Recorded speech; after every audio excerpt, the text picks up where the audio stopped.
ஏன்னு நான் 5 வருஷமா மன உளைச்சலுக்கு ஆளா இருக்கேன், நான் உடல் ரீதியா மன ரீதியா பாதிக்கப்பட்டிருக்கேன் என்று விவாகரத்து கேட்கறாங்க. அந்த முகத்தை ஒரு தடவை காட்டு பாப்போம். நான் பாலியல் தொழிலாளியா? பாலியல் தொழிலாளியாடா? அப்போ 2 பேருக்கும் பிரச்சனை இல்ல, திமுக ஏற்கிற அளவுக்கு தான். அந்த முகத்தை ஒரு தடவை காட்டு பாப்போம். கட்சி சீமான் ஆறுதலா? என்ன சீமான் நடிப்பா? நடிப்பா? எங்க அக்காவை தெரியுதாடா? எங்க அக்காவை தெரியுதா? குடும்பத்தை நடத்தினாரா? பெண் டீம் ஏற்கிற அளவுக்கு தான். அந்த முகத்தை ஒரு தடவை காட்டு பாப்போம். என்னமோ அப்படியே கல்லூரியில படிச்சுட்டு பிள்ளைய நான் விருப்பமே நம்ம கடத்தி போய் கற்பழிச்சு விட்ட மாதிரி விரும்பி வந்து உற வச்சுட்டு போனவ அவ. இந்த வீட்டுக்குள்ள 4 வருஷமா நான் இல்லன்னு சொல்றாங்க. அந்த முகத்தை ஒரு தடவை காட்டு பாப்போம்.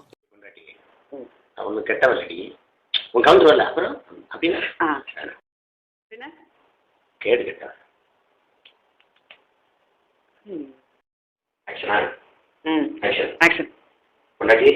மாமாவை நீ நல்லதா நினைக்காத.